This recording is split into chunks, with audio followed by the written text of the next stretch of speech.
नमस्कार विद्यार्थियों मित्रों, मैं आशीष सर एक बार फिर से आपके सामने हमारे YouTube channel hitech coaching institute में आपका स्वागत करता हूं।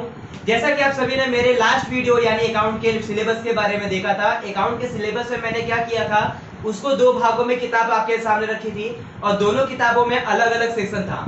पहले वाले भाग में हमारा पूरा का पूरा साझेदार था और दूसरे वाला भाग पूरा का पूरा कंपनी का था। तो उसी के चैप्टर्स जो अलग अलग थे वो अलग अलग सेक्शन में कितने कितने मार्क्स का था वो मैंने लास्ट वीडियो में आपको बता ही दिया था। तो आज का वीडियो हमारा क्या है, अकाउंट का फर्स्ट लेक्चर है जिसमें मैं आपको साझेदारी के बारे में पूरी डिटेल बता दूंगा। साझेदारी के बारे में पूरा डिटेल मतलब पूरा चैप्टर एक साथ नहीं बता दूंगा, उसके बारे में थोड़ा थोड़ा करके पूरी जानकारी दे दूंगा जिससे आप सभी को आसानी रहे।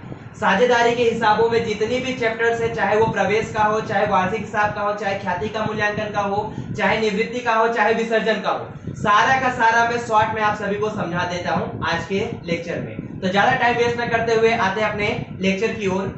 जैसा कि आप सभी ने साझेदारी के बारे में बहुत पढ़ा होगा, बहुत सुना होगा, बहुत देखा भी होगा, तो उस साझेदारी से थोड़ा सा मैं अलग बताने वाला हूं। सर अलग क्यों बताओगे? क्योंकि समझाने का तरीका भी कुछ होता है, तो समझाने का तरीका मैं आप सभी के सामने बहुत इजी लाने वाला हूं। तो देखो, सबसे पहले ये जानते हैं साझेदार होता क्या है। तो साझेदार क्या होता है कि जैसे कोई काम करना हुआ मुझे, अगर मैं किसी एक अकेले व्यक्ति को कोई काम सौंप दूं और उस काम को वह अकेले करने में उसको काफी समय लग जाता है, तो काम को जल्दी से जल्दी कंप्लीट करने के लिए क्या करता है, अलग अलग भागों में क्या कर लेता है, व्यक्तियों को कन्वर्ट कर देता है। तो अलग अलग व्यक्ति आते हैं तो काम आसानी से क्या हो जाता है, कंप्लीट हो जाता है। जैसे मैं एक एग्जांपल दूंगा कि जैसे मान लो मेरे को कोई प्रोजेक्ट देना हुआ, तो प्रोजेक्ट क्या किसी एक लड़के को दिया जाता है? नहीं बच्चों, एक प्रोजेक्ट किसी एक लड़के को नहीं दिया जाता है, उसके पूरे एक झुंड को दिया जाता है, मतलब उसके एक समूह को दिया जाता है, स्टूडेंट के समूह को दिया जाता है।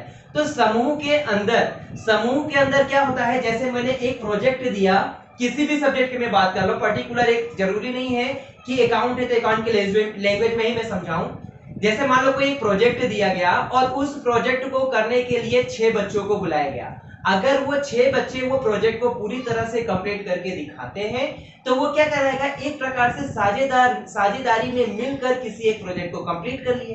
और अगर वो किसी एक स्टूडेंट के साथ में रहता, एक स्टूडेंट को दिया होता, तो उसको करने में क्या लगता, ज्यादा से ज्यादा समय लगता, ज्यादा से ज्यादा समय भी लगता है, ज्यादा से ज्यादा दिमाग भी खर्च होता है, ज्यादा से ज्यादा उसके ऊपर खर्च भी लगता।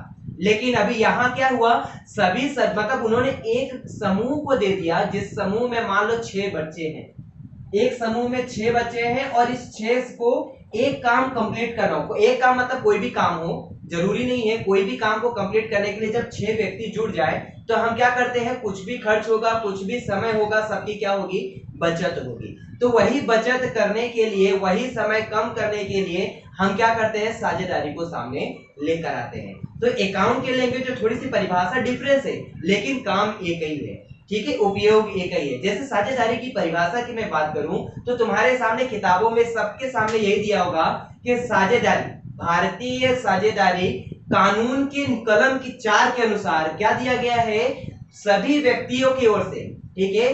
साझेदारी अर्थात क्या होता है कि सभी व्यक्तियों के ये ऐसा संबंध है, सभी व्यक्तियों के ऐसा संबंध है जो सभी की ओर से या सभी की ओर से किसी एक व्यक्ति द्वारा क्या किया जाए, लाभ हानि को सहन करने के लिए सहमत हो, लाभ हानि को सहन करने के लिए सहमत हो। किताबों में लाभ ही लिखा है, लेकिन साझेदारी का मतलब यही नहीं होता केवल लाभ ही हो, लॉस भी हो सकता है। तो लॉस को भी सहन करने के लिए क्या करे, सभी साझेदार क्या हो, सहमत हो।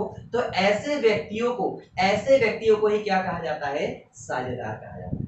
तो ये तो हुई साझेदार की बारे। लेकिन हमारा चैप्टर क्या है, साझेदारी पेढ़ी। तो याद रखना, पेढ़ी मतलब क्या, जैसे मैंने कहा कि ये 6 व्यक्ति मिलके एक प्रोजेक्ट को कंप्लीट कर रहे हैं, ठीक है, एक प्रोजेक्ट को कंप्लीट कर रहे हैं, तो ये प्रोजेक्ट जो कहलाएगा क्या है, पेढ़ी है। और 6 जन मिलके कह रहे हैं, मतलब क्या हो गया, साझेदारी पेढ़ी, ठीक है। ये हमारा क्या है, ये हमारा प्रोजेक्ट है, इसी को हम बिजनेस से कंप्लीट करेंगे। बिजनेस से कंप्लीट करेंगे मतलब ऐसी पेढ़ी, मतलब साझेदार मिलकर एक पेढ़ी का क्या करें, निर्माण करें, जो किसके अनुसार हो, समय के अनुसार। किसके अनुसार हो, समय के अनुसार हो, क्योंकि साझेदारी पेढ़ी का कानूनी नियम कहा गया है तो कानूनी नियम ये कहता है कि उसमें फिक्स समय होना चाहिए, उसमें फिक्स अनुपात होना चाहिए, उसमें किसको कितना वेतन देना है, किसको कमीशन देना है, किसको बोनस देना है, ये सभी उसके अंदर क्या कर दिया जाता है, समावेश कर दिया जाता है। कानून शब्द आ गया मतलब करार होगा, और करार होगा तो मतलब लिखा पढ़ी होगा, लिखा पढ़ी मतलब दस्तावेजी होगा। क्योंकि साझेदारी पेढ़ी के समय अब साझेदार मतभेद ना करें। साझेदार मतभेद मतलब क्या, मैंने ज्यादा काम किया, उसने कम काम किया, वो ज्यादा काम कर रहा है, वो ज्यादा पैसा ले रहा है, वो काम नहीं कर रहा है, ज्यादा पैसा ले रहा है, ऐसे भी मतभेद होते हैं। इसलिए क्या किया जाता है, करार कर लिया जाता है कानून की कलम 4 के अनुसार, जिसमें सारा का सारा फॉर्मेट में आगे आप सभी को बताऊंगा। ठीक है, साझेदारी की परिभाषा क्या हुई, एक बार फिर से मैं दोहरा देता हूँ। साझेदारी अर्थात भारतीय साझेदारी कानून कलम 4 के अनुसार साझेदार अर्थात क्या, तो ऐसे व्यक्तियों का समूह, ऐसे व्यक्ति मतलब दो या दो से अधिक व्यक्ति साथ में, ऐसे व्यक्तियों का संबंध जो सभी की ओर से मतलब सभी साझेदारों की ओर से, सभी व्यक्तियों की ओर से या सभी व्यक्तियों में से किसी एक व्यक्तियों द्वारा किसी धंधे को क्या किया जाए, चालू किया जाए, उसके लाभ हानि को क्या किया जाए, सहन किया जाए। ऐसे व्यक्तियों के समूह को ही क्या कहा जाता है, साझेदार कहा जाता है। ये तो हुए साझेदारों की बात। अब साझेदारी पेढ़ी किसे कहते हैं, ये मैं आप सभी को समझा दूं। तो साझेदारी पेढ़ी मतलब क्या होता है बच्चों, साझेदार मिलके जिस पेढ़ी को बना के रखे, मतलब पेढ़ी को क्या करे, बना के रखे मतलब क्या, उसके लाभ हानि को सहन कर सके, ऐसे पेढ़ी को करार द्वारा अस्तित्व में लाया जाए, उसे हम क्या कहते हैं, साझेदारी पेढ़ी कहते हैं। फिर से एक बार बताता हूँ, साझेदारी पेढ़ी अर्थात क्या, साझेदारी पेढ़ी अर्थात पेढ़ी को करार में ऐसा अस्तित्व ले जाए जो सभी की ओर से या सभी में से किसी एक व्यक्ति के द्वारा लाभ हानि सहन करने की क्षमता रखे, सहमत हो, ऐसे पेढ़ी को क्या कहा जाएगा, साझेदारी पेढ़ी कहा जाएगा। तो ये हुआ साझेदारी पेढ़ी की बात। तो साझेदारी पेढ़ी के बाद आते हैं साझेदारी के लक्षण की ओर। तो साझेदारी के लक्षण क्या है कि कैसे पता चलेगा ये साझेदार है। तो जैसे मैंने कहा, कई व्यक्ति साथ में काम करेंगे, संलग्न होकर लाभ हानि को सहन भी करेंगे। तो उसमें सबसे पहला पॉइंट आता है करार। करार से अस्तित्व में आता है, क्योंकि करार नहीं होगा तो साझेदारों के बीच में मतभेद ज्यादा होगा। सर करार कैसा, लिखा पढ़ी या मौखिक। जैसे करार भी आपके सामने दो प्रकार के आते हैं, या तो मुंह से बोल के किया जाए या तो लिखवा के किया जाए।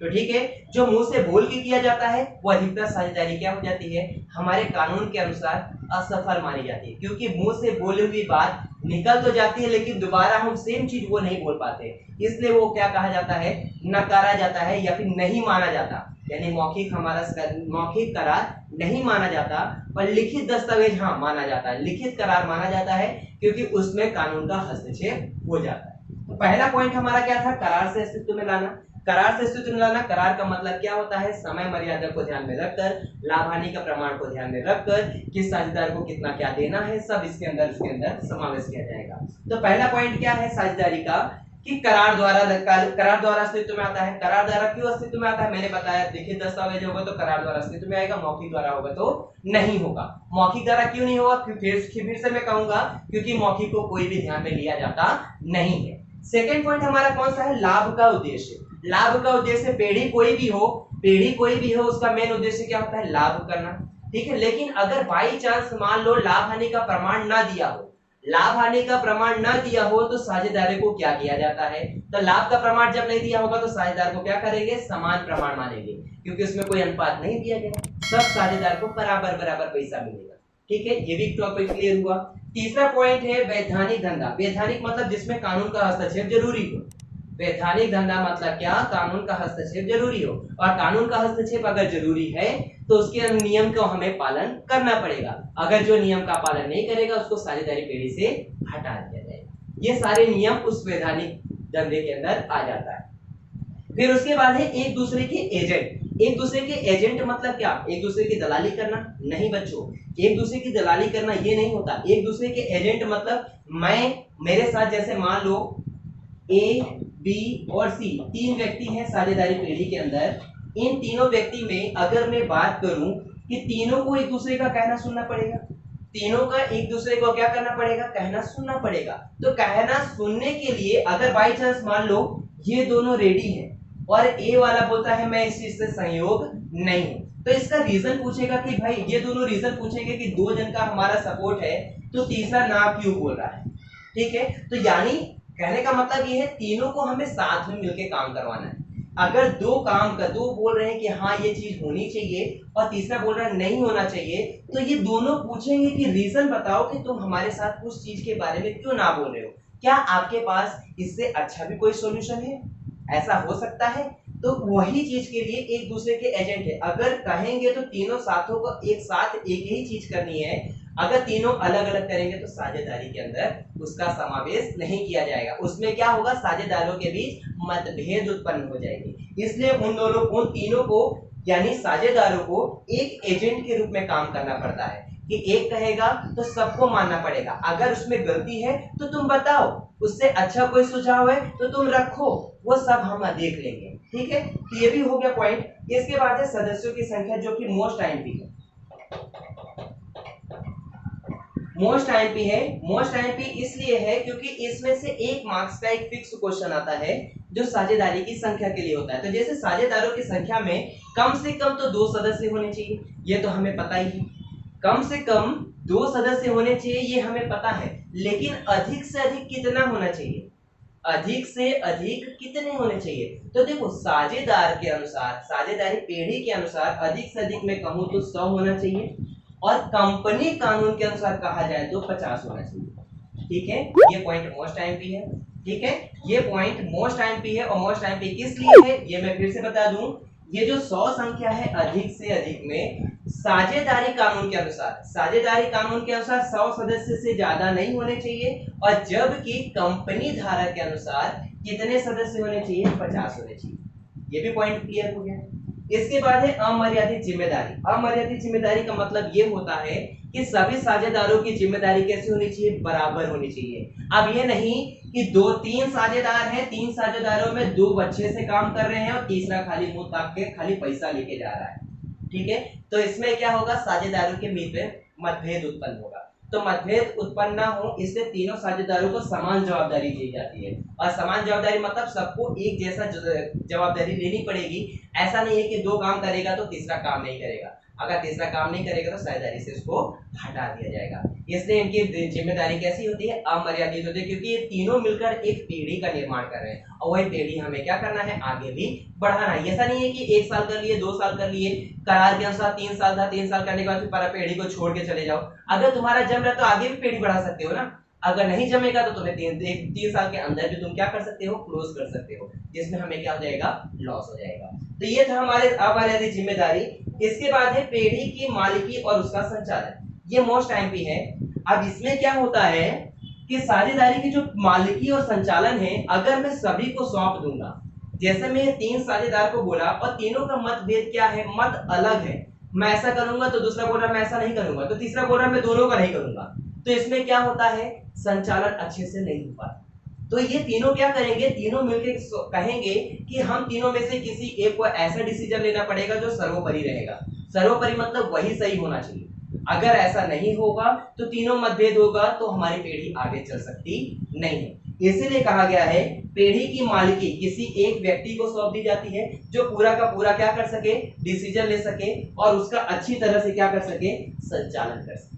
तो ये तो था हमारे साझेदारी का लक्षण। इसके आगे वाला पॉइंट जो आता है वो साझेदारी का करार है, मैं अभी आपको करता हूं। तो जैसा कि आप सभी ने साझेदारी के बारे में जाना, अब साझेदारी के लिए जो सबसे आईएमपी पॉइंट है वो है करार का, कि करार के अंदर कौन कौन सी बातों का समावेश करना है, कौन कौन सी बातों का समावेश नहीं करना है, और जिसका समावेश नहीं करना है क्या उसके लिए प्रोसेस होगी, क्या होगी कि नहीं होगी, उसी को आगे मैं बढ़ा रहा हूं। तो ध्यान देना, सबसे पहले साझेदारी करार क्या है। तो साझेदारी करार अर्थात क्या होता है कि साझेदारों के बीच किसी भी प्रकार का मतभेद उत्पन्न ना हो, साझेदारों के बीच किसी भी प्रकार का मतभेद उत्पन्न ना हो, उसके लिए साझेदारी या भारतीय कानून कलम के अनुसार क्या किया जाए, लिखित दस्तावेज के रूप में रखा जाए। ऐसा लिखित दस्तावेज को ही क्या कहा जाता है, करार कहा जाता है। यानी साझेदारों का करार है तो साझेदारी करार कहेंगे। अब साझेदारी करार का जो एक मोस्ट आईएमपी क्वेश्चन आता है वो क्या आता है कि साझेदारी करार पत्र, यह साझेदारों पीढ़ी का संचालकीय क्या है, संविधान है। एमसीक्यू के लिए 1 नंबर का फिक्स क्वेश्चन आता है कि साझेदारी साझेदारी पेढ़ी में साझेदारी करार का क्या अर्थात होता है, मतलब क्या होता है। तो वो साझेदारी के लिए क्या मतलब होता है कि संचालकीय संविधान के रूप में जाना जाता है। संचालकीय संविधान के रूप में क्या किया जाता है, जाना जाता है। क्या जाना जाता है, करार जाना जाता है। चलो ठीक है, इतनी बातें तो क्लियर हुई। अब साझेदारी करार के अंदर आने वाली विभिन्न बातें और उन्हीं विभिन्न बातों से तुम्हारा पूरा का पूरा टॉपिक क्लियर होगा कि कौन से साझेदार को क्या देना है, कौन से साझेदार को क्या नहीं देना है, साझेदार से कितना लेना है, कितना नहीं लेना है, कितना लेके जा रहा है, कितना नहीं लेके जा रहा है, कितना दे रहा है, सारी बातों का समावेश इसके अंदर हो जाएगा। तो देखते हैं साझेदारी, देखो लिखा गया है साझेदारी करार पत्र में समावेश करने वाले बातें। अब कौन कौन सी बातों का समावेश किया जाता है, तो सबसे पहला पॉइंट हमारा बनता है साझेदारी की जानकारी। साझेदारों की जानकारी मतलब क्या, ये नाम पता की नहीं बात कर रहा है, साझेदारों के नाम पता कि हाँ कौन से गांव में रहता था, कहाँ रहता था, कैसे रहता था, उसका लिस्ट है कि नहीं है, ये सब की बातों का नहीं ध्यान लेना है। साझेदारी के संबंधित में मतलब क्या जानकारी क्या है कि साझेदार का नाम क्या है। साझेदार का नाम जब तक पता नहीं होगा साझेदारी पेढ़ी में उनका नाम दर्ज नहीं होगा। तो साझेदारी की जानकारी में सबसे पहला मेन मुद्दा आता है साझेदारी का नाम, पता, कहाँ रहता है, ताकि अगर भाग भी जाए तो उसको हम पकड़ के ला सकें, क्योंकि कानून के अनुसार है, करार के अनुसार है, तो कानून के अनुसार उसको नियम पालन करना पड़ेगा। तो साझेदारों की जानकारी में सबसे साझेदार का नाम और उनका क्या आता है, पता। फिर दूसरा है पेढ़ी का विवरण। पेढ़ी का विवरण मतलब साझेदारों को किस नाम से जाना जाता है, कौन सी पेढ़ी के नाम से जाना जाता है, उसके बारे में पूरी की पूरी विवरण दर्शानी पड़ेगी। ठीक है, उसमें नाम, पता, जो भी है डिटेल, सारी डिटेल इसके अंदर आ जाएगा। फिर धंधे का प्रकार, किस प्रकार का धंधा चल रहा है तुम्हारा, व्यवसाय किस चीज का चल रहा है, वो साझेदारी के यानी धंधे के प्रकार में आ जाएगा। फिर साझेदारी का प्रारंभ, ये मोस्ट एमपी है। ये मोस्ट एमपी इसलिए है क्योंकि साझेदारी करार कानून के अनुसार लिखित जो दस्तावेज है उसमें आप सभी को दर्शाना पड़ेगा कि हमें साझेदारी का धंधा कब से शुरू हुआ और कब से शुरू हुआ और कब उसका अंत करना है। तो ये मोस्ट एमपी पॉइंट है, क्योंकि इसमें सारी डिटेल दी जाएगी कि साझेदारों को 1 साल के लिए, 2 साल के लिए, 4 साल के लिए या 5 साल के लिए, तो वो सब समझाना पड़ेगा आप सभी को। तो देखो जैसे मैं बताऊं कि यहाँ ए, बी और सी साझेदार हैं, ए बी सी साझेदार हैं, इन्होंने धंधा स्टार्ट किया 1/1/2015 के लिए। ध्यान से समझना, 1/1/2015 के दिन 1/4/2015 के दिन शुरुआत किया, क्योंकि हमारा हिसाबी वर्ष कब से शुरुआत होता है, 1/4 से शुरुआत होता है। तो 1/4 से मैंने शुरुआत किया है, 1/4 से शुरुआत किया मतलब मेरी प्रारंभिक डेट कब की हो गई, 1/4 से शुरुआत हो गई, और करार के अनुसार मुझे 4 साल तक जाना है। कितने साल तक, 4 साल तक जाना है।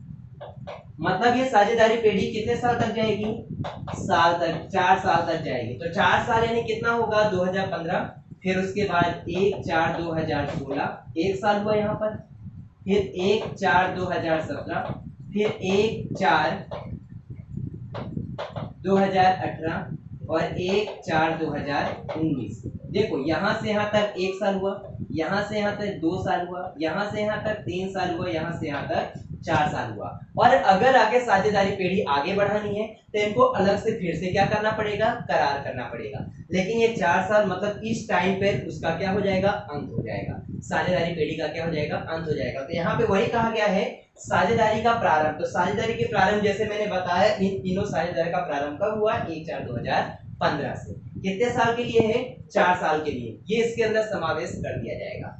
फिर उसके बाद है पूंजी, ये मोस्ट टाइम पे पॉइंट है। पूंजी, पूंजी मतलब क्या, साझेदारों को जब पेढ़ी स्टार्ट करना है तो स्टार्ट करने से पहले साझेदारों से क्या लेना पड़ेगा, पैसा लेना पड़ेगा, क्योंकि व्यवसाय को तो अपने से नहीं चालू हो के आएगा, व्यवसाय को चालू करने के लिए पूंजी की जरूरत पड़ती है। तो वही पूंजी सभी साझेदार मिलकर क्या करेंगे, देंगे, तो पेढ़ी हमारी क्या होगी, स्टार्ट होगी। तो यहाँ पर पेढ़ी में पूंजी कौन कितना लाएगा वो बता दिया जाएगा।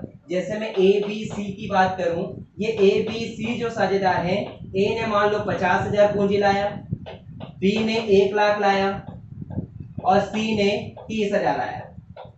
ठीक है, ये तीनों साझेदारों ने अलग अलग तरीके से अलग अलग टाइप के 3 प्रकार की पूंजी लाई।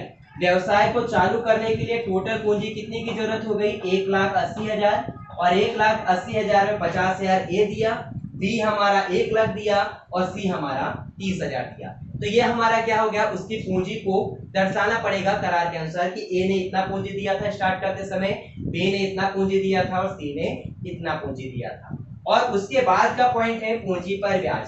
अगर पूंजी पर ब्याज करार में कहा गया है तो पूंजी पर ब्याज दोगे, अगर नहीं कहा गया है तो पूंजी पर ब्याज देने की जरूरत नहीं है। क्या सर?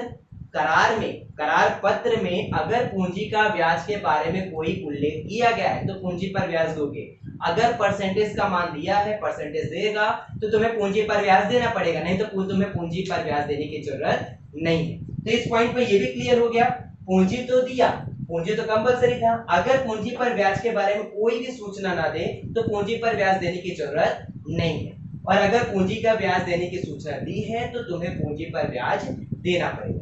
ये पॉइंट हुआ। अब इसके आगे एक पॉइंट और बताऊंगा जो मोस्ट टाइम भी 1 नंबर के क्वेश्चन के लिए आता है, वो भी एमसीक्यू में। यहाँ पर आहरण है, आहरण तो हम 11वीं में भी पढ़े।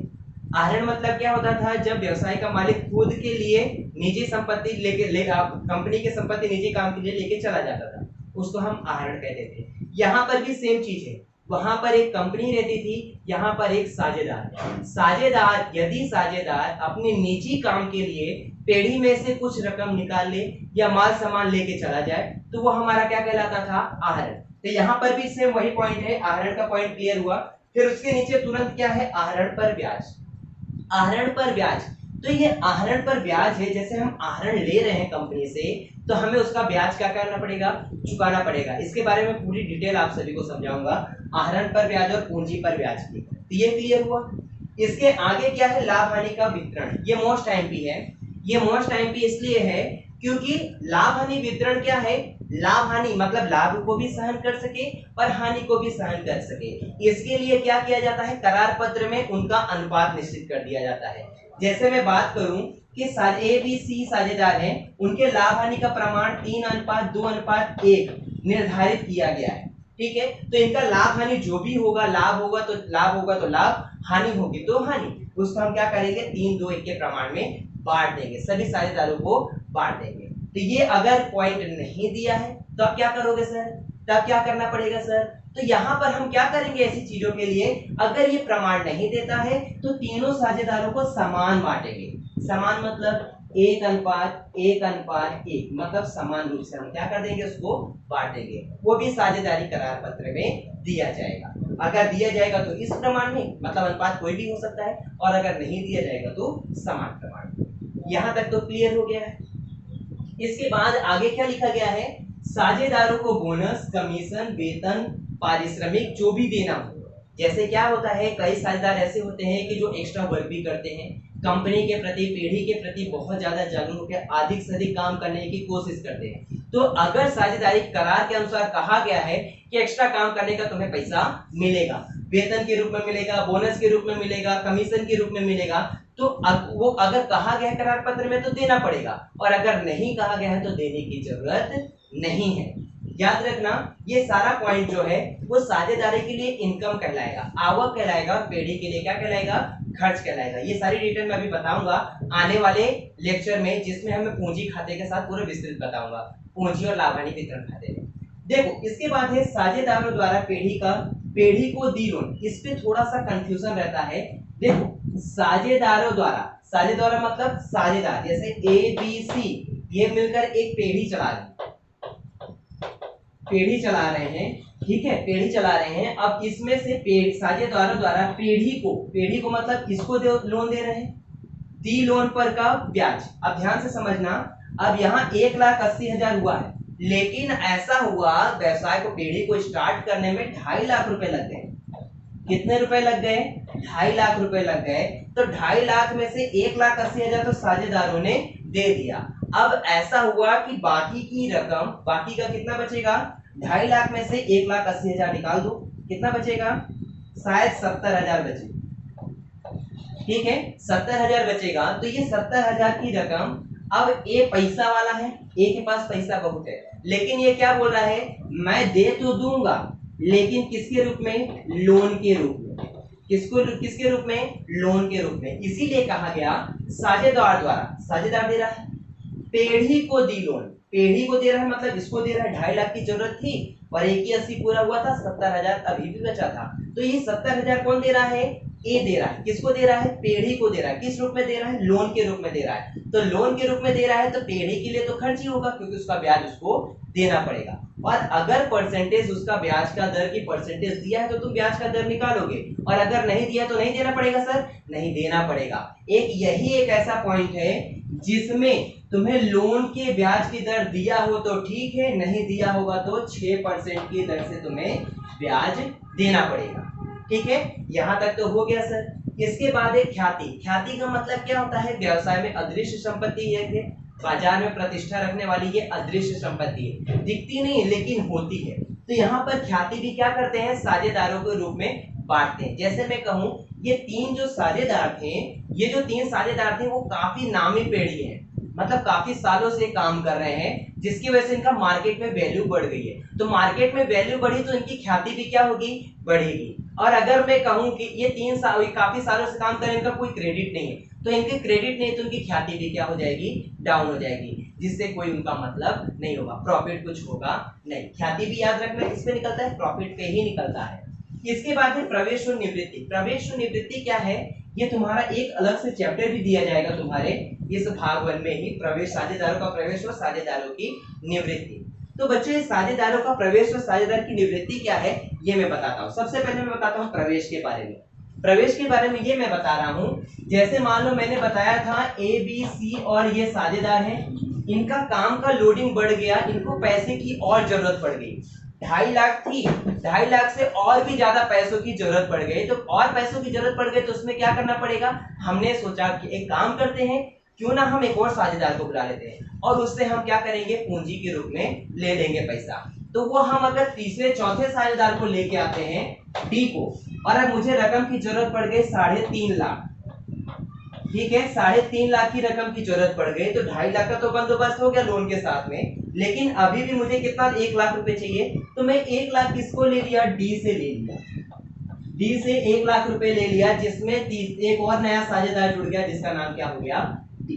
तो यहाँ पे ये साझेदारी का प्रवेश कहलाता है। ठीक है, यहाँ तक तो हो गया। इसके बाद सर ये विसर्जन क्या होता है? निवृत्ति क्या होता है? सॉरी, निवृत्ति क्या होता है कि अब हमारा क्या हो गया? काम बढ़ गया, काम बढ़ गया लेकिन प्रॉफिट नहीं हो रहा है। अब प्रॉफिट नहीं होगा तो सभी साझेदार क्या सोचेंगे? धीरे धीरे करके एक एक करके निकलने की सोचेंगे।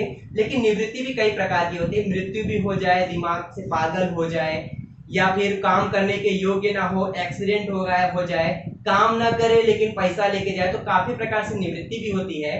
तो यहाँ पे कोई भी कारण हो सकता है, या फिर लगातार लॉस में चला जाए, तो साझेदार में से कोई साझेदार बोलते भाई प्रॉफिट तो हो नहीं रहा है तो मैं निकल जाता।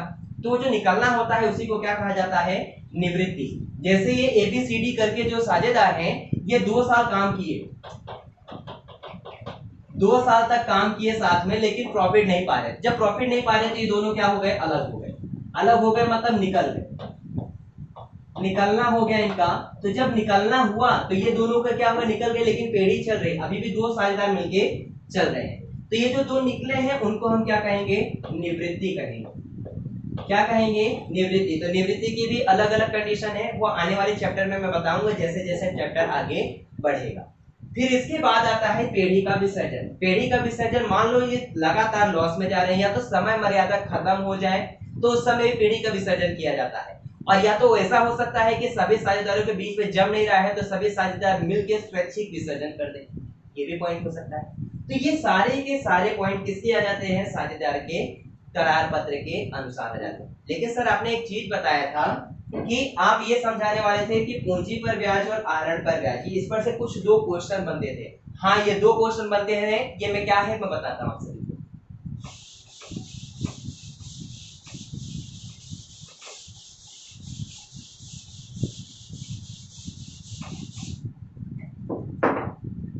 देखो, जैसे कि मैं बता रहा था, आहरण ब्याज और पूंजी ब्याज, पूंजी ब्याज, ठीक है। अब ये जो आहरण ब्याज है और ये जो पूंजी ब्याज है, दो तरह से सोच सकते हैं, एक पेढ़ी की तरफ से और एक साझेदार की तरफ से। यहां पर भी सेम, एक पेढ़ी की तरफ से और एक साझेदार की तरफ से।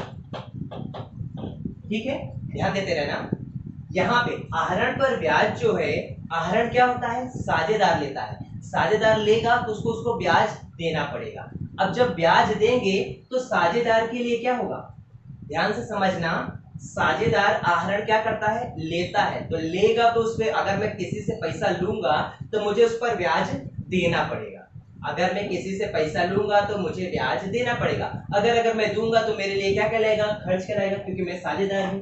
ठीक है, तो ये हमारे लिए क्या कहला दिया, खर्च। मतलब 1 नंबर का सवाल पूछता है कि साझेदारी पेढ़ी में आहरण पर ब्याज साझेदार के लिए क्या होगा, तो क्या होगा, वो खर्च होगा। ये पॉइंट तो सर क्लियर हो गया। लेकिन जो पेढ़ी के लिए है, तो जैसे हम लोन किससे लिए, मतलब साझेदार से, पेढ़ी से हमने आहरण किया है, किसी व्यक्ति से हमने आहरण करते हैं, किसी पैसा मांगते हैं, तो सामने के लिए क्या होगा, उस पर ब्याज मिलेगा उसको, तो उसको ब्याज मिलेगा तो उसके लिए क्या कहलाएगा, आवक कहलाएगा। लेकिन यहाँ पर साझेदारी की बात हुई, तो साझेदारी की बात हुई है तो पेढ़ी से हम आहरण कर रहे हैं, तो ब्याज किसको देना पड़ेगा, पेढ़ी को देना पड़ेगा। तो पेढ़ी के लिए क्या कहलाएगा बच्चों, आवक कहलाएगी। तो ये हमारा आवक कहलाएगा। ठीक है, ये बात भी क्लियर हो गया कि आहरण पर ब्याज साझेदारी पेढ़ी के लिए क्या होगा, तो साझेदारी पेढ़ी के लिए क्या होगा, आवक होगा।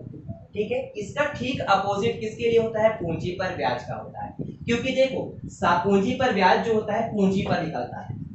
ठीक है, उसी तरह आहरण पर ब्याज किस पर निकलता है, आहरण पर निकलता है। ये तो क्लियर ही होगा, लास्ट ईयर भी पढ़ चुके हैं। ठीक है, अब यहाँ पर पूंजी कौन लेके आता है, साझेदार लाता है, तो ब्याज किसको मिलेगा, साझेदार को मिलेगा। चुकाएगा कौन, पेढ़ी चुकाएगी। यहाँ भी क्लियर हो गया, मतलब पूंजी पर जो ब्याज है वो साझेदारों के पास आता है, क्योंकि साझेदार व्यवसाय में पूंजी लगाते हैं। अब लगाएंगे तो उसका ब्याज वसूलेंगे। अब वसूलेंगे मतलब क्या होगा, पैसा आएगा। आएगा मतलब क्या कहलाएगा, आवक कहलाएगा। यानी कि पूंजी पर ब्याज जो होगा वो साझेदार के लिए क्या होगा, आवक होगा। ठीक है, ये पॉइंट भी क्लियर होगा। जब साझेदार के लिए आवक हुआ तो पेढ़ी के लिए क्या होगा, क्योंकि साझेदार जो है पूंजी किस पर लगा रहे हैं, पेढ़ी पर लगा रहे हैं, तो ब्याज कौन चुकाएगा, पेढ़ी चुकाएगा। तो पेढ़ी चुकाएगा तो पेढ़ी के लिए क्या कहलाएगा, कर्ज कहलाएगा। ठीक है, ये पॉइंट भी हमारा क्या हो गया, क्लियर हो गया। लेकिन एग्जाम में कैसा पूछता है कि साझेदारी पेढ़ी के अनुसार पूंजी पर ब्याज साझेदार के लिए क्या होगा, तो साझेदार के लिए आवक होगी। ठीक है, और अगर वही चीज उसका साझेदार की जगह पेढ़ी पर हो जाए, कि जैसे साझेदारी पेढ़ी में पूंजी पर ब्याज पेढ़ी के लिए क्या होगा, तो पेढ़ी के लिए क्या होगा, खर्च होगा।